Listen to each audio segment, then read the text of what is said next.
Hello everyone, welcome to Nine Star Academy. देखिए, आज का ये वीडियो काफी ज्यादा इंपॉर्टेंट रहने वाला है। जितने भी बच्चों का जो भी करेक्शन आ रहा है, ठीक है, उससे रिलेटेड आप लोगों का मन बन रहा है कि अब कॉलेज जाकर के इसको फिक्स करा लेते हैं। तो वहां जाने से पहले ये वीडियो आप लोग जरूर से वॉच कर लेना, क्योंकि यहाँ पर हो सकता है कि आपको जाना ही ना पड़े। ठीक है, तो कुछ ऐसी इन्फॉर्मेशन से लाइक जो कॉलेज की तरफ से यहाँ पर आप लोगों को प्रोवाइड की जा रही है। और अब ऐसा नहीं है कि सभी कॉलेज से आप लोगों को इस तरीके से लाइक जो भी इन्फॉर्मेशन है दी जा रही हो, लेकिन जहां से भी आप लोगों को ऐसा कुछ देखने को मिल रहा है और अगर आप लोगों का करेक्शन नहीं भी हो पा रहा है तो एग्जैक्टली होगा क्या, तो इस सब के रिगार्डिंग मैं आपको बताने वाला हूँ। जस्ट आप इस वीडियो को 5 मिनट देख लेते हो तो आपके जितने भी डाउट्स हैं वो सभी डाउट यहाँ पर क्लियर हो जाएंगे और शायद आपको कहीं जाना भी ना पड़े और ना ही इस करेक्शन को लेकर के आपको कोई भी प्रॉब्लम यहाँ पर फेस करने को मिलेगी। ठीक है, तो अभी जस्ट आप लोग इस वीडियो को लास्ट तक देख लेना और आपका हर एक डाउट यहाँ पर क्लियर हो जाएगा। ठीक है, तो अभी जो नोटिस मैं आपको दिखा रहा हूँ, ठीक है, जो भी नोटिस मैं आपको दिखाने ले जा रहा हूँ, तो यहाँ पर बेसिकली कॉलेज की तरफ से प्रोवाइड किया गया है कि एग्जैक्टली उन्होंने जो भी ये करंट स्टेटस आप लोगों के आ रहे हैं इसके रिगार्डिंग यहाँ पर क्या क्या चीजें बोली गई है। तो फटाफट आप लोग स्क्रीन पर आ जाइए और यहाँ पर आप लोग देख सकते हो। ठीक है, एक नोटिस आया है कॉलेज वालों की तरफ से और एग्जैक्टली क्या बोला गया है। प्रिय छात्र छात्रा, आप सभी को सूचित किया जाता है कि आपके छात्रवृत्ति फॉर्म का सस्पेक्ट डेटा आ गया है। ठीक है, जब सभी बच्चों का सस्पेक्टेड लिस्ट जो भी है कॉलेज के पास आ चुकी है। अब चाहे कॉलेज वाले मना कर रहे हो चाहे जो भी हो, लेकिन लिस्ट सभी का जारी हो चुका है और उनके पास लाइक लगभग 3 दिन पहले से ही लिस्ट ऑलरेडी उनके पास अवेलेबल है। ठीक है, अब आपको लिस्ट से कुछ लेना देना खास है नहीं, आपको बस ये पता करना है आपका नाम है या नहीं है, आपका करेक्शन आ रहा है नहीं आ रहा है, जस्ट हमें ये जानना है। तो उसके रिगार्डिंग मैं आपको भी यहाँ पर बताने वाला हूँ। तो देखिए, फर्स्ट कैटेगरी में मैं किन लोगों को रख रहा हूँ, जिनका भी caste certificate not matched with revenue database है। ठीक है, यदि आप जनरल कैटेगरी से हो और आपका यह ठीक है एरर आ रहा है तो ऑटोमेटिक सही हो जाएगा। ठीक है, इसके रिगार्डिंग हमने ऑलरेडी बात की हुई है। जितने भी बच्चों का इस तरीके से प्रॉब्लम आ रहा था, category certificate not matched with revenue database, already उन सभी बच्चों का ये डेटा फिक्स हो चुका है। ठीक है, अभी हम बात कर लेते हैं सेकंड पॉइंट की, बिलो 60% मार्क्स। ये भी काफी बच्चों का प्रॉब्लम देखने को मिल रहा है। Below 60% marks where admission required on basis of inter, ठीक है, inter in private institute for professional courses. यदि आपका यह एरर आ रहा है और आपके मार्क्स 60% से ज्यादा है तो आपका यह भी ऑटोमेटिक सही हो जाएगा, कहीं भी जाने की जरूरत नहीं है। अब ये सही कैसे होगा एग्जैक्टली वो भी मैं आपको बताने वाला हूँ। क्या ये ऑटोमेटिक अपने आप सब कुछ फिक्स होता है? नहीं। इसके पीछे क्या स्ट्रेटेजी है, कैसे सही होता है, क्या कॉलेज वाले कुछ करते हैं, क्या हमें कुछ करना है, तो वो सभी चीजें जस्ट आपको यहाँ पर पता चलने वाली है। आप लोग थोड़ा सा पेशेंस रख करके इस वीडियो को वॉच कर लीजिए। ठीक है, अभी हम थोड़ा सा और ऊपर चलते हैं इधर। हाँ, तो ये 2 पॉइंट अपने हो चुके हैं। देन अभी यहाँ पर हम लोग बात कर लेते हैं। ठीक है, देखिए अब थर्ड पॉइंट आप यहाँ पर देख रहे होंगे, सेम बिलो 50% मार्क्स आपका आ रहा है। ठीक है, where admission required on basis of graduation. Graduation वालों के में इस तरीके से कुछ आ रहा है बिलो 50%। ठीक है, तो अगर आपके में ऐसा कुछ भी आ रहा है प्रोफेशनल कोर्सेज, यदि आप यह एरर आ रहा है और आपके मार्क्स 50% से अधिक है तो यह ऑटोमेटिक सही हो जाएगा। क्योंकि जो जितने भी बच्चे यानी कि पोस्ट ग्रेजुएशन वगैरह में उनको सिर्फ 50% ही मांगा जाता है, उनसे 60% नहीं मांगा जाता है। 60% मार्क्स आप लोगों की 10th और 12th वाले बच्चों का देखा जाता है, कहीं वहां पर तो आपका ये प्रॉब्लम नहीं आ रहा है। ठीक है, अब हम बात कर लेते हैं यहाँ पर फोर्थ पॉइंट। तो ये प्रॉब्लम भी आपका ऑटोमेटिक फिक्स हो जाएगा अगर आपके 50% से ज्यादा मार्क्स है तो। Roll number, enrolment number, CPI, attendance, ठीक है, ईटीसी, यदि इस प्रकार का किसी भी छात्र को, ठीक है, यदि किसी छात्र को पता है कि उसका डेटा सही है तो उसका डेटा ऐसा ही फॉरवर्ड कर दिया जाएगा। इस बात को आप लोग समझ रहे हो? कॉलेज वाले आपके डेटा को फॉरवर्ड करेंगे।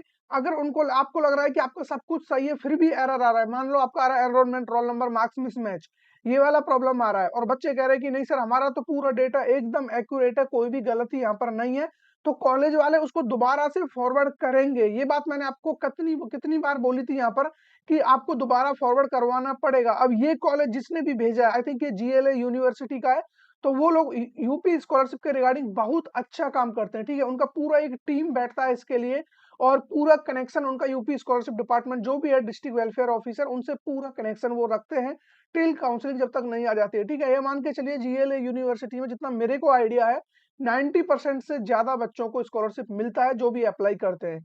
तो उसका रेस्पॉन्स यही है लाइक वो जो काम को करता है किस तरीके से कर रहे हैं। अब यहाँ पर उन्होंने बोला हुआ है जिन बच्चों का enrolment, roll number, marks, CPI जैसा भी कुछ भी आ रहा है और आपका सब कुछ सही है, तो आपका डेटा को एज इट इज फॉरवर्ड कर दिया जाएगा दोबारा से। लेकिन फॉरवर्ड वो करेंगे तभी वो वेरीफाइड होगा, अदरवाइज नहीं करेंगे तो इसको ऐसे ही जो भी करेक्शन मानते हुए रिजेक्ट कर दिया जाएगा। अब जो भी बाकी कॉलेजेस में बोल रहे हैं कि अगर आपका ऐसा कुछ आ रहा है तो ऑटोमेटिक सही हो जाएगा, ऑटोमेटिक नहीं, उसका मतलब ये है कॉलेज वाले उस डेटा को एज इट इज दोबारा फॉरवर्ड कर देंगे और आपका फिर वो वेरीफाइड हो जाएगा। यही चीज मैंने आपको बोली थी, लेकिन कॉलेज से आपको फॉरवर्ड कराना पड़ेगा, अपने आप कर रहे हैं तो बहुत अच्छी बात है।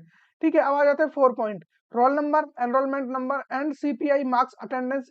ठीक है, यदि आपका ये एरर आ रहा है तो आपको पहले सस्पेक्ट डेटा को करेक्शन विंडो, ठीक है, खुलने पर आपको स्वयं सही करना, और सही करने के बाद AB1 room number 208 cabin number सब कुछ दिया हुआ है, आपको आकर अपने फॉर्म को फॉरवर्ड करवाना है। यदि आप करेक्शन नहीं करते हैं, ठीक है, या फॉरवर्ड करवाने के लिए संस्था को डॉक्यूमेंट्स नहीं देते हैं, कितने मल्टीपल ऑप्शंस यहाँ पर दिए जा रहे हैं। या तो आप लोग करेक्शन करके अपने जो भी डॉक्यूमेंट्स है वो ले आइए, ठीक है, या फिर आप लोग संस्था को एटलीस्ट इन्फॉर्म कर दोगे, ठीक है, कि आपका ऐसा कुछ करेक्शन आ रहा है, तो उसको वो उसी टाइम पर भी फॉरवर्ड कर देंगे। ठीक है, तो यहाँ पर क्या बोला गया है, हाँ, संस्था को डॉक्यूमेंट्स आप लोग नहीं देते हो तो आपका फॉर्म बिना करेक्शन के फॉरवर्ड कर दिया जाएगा तथा इसमें संस्था की कोई जिम्मेदारी नहीं होगी।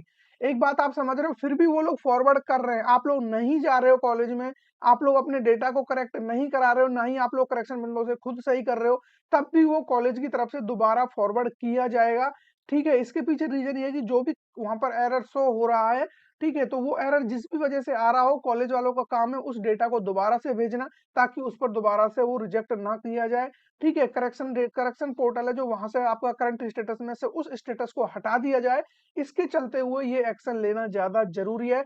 इसी के रिगार्डिंग मैंने आपको बोला था। ठीक है, अब यहाँ पर कंक्लूजन क्या है, जितने भी बच्चों का लाइक उनको लग रहा है मार्क्स, रोल नंबर सब कुछ उनका सही है, तो उनको जाने की जरूरत नहीं है, कॉलेज वाले ऑटोमेटिक उसको फॉरवर्ड कर देंगे। चाहे तो आप कॉल पे कांटेक्ट कर लेना कि सर आप हमारे फॉर्म को फॉरवर्ड कर दीजिए। ठीक है, और ये कब तक कर सकते हैं, 13 फरवरी तक।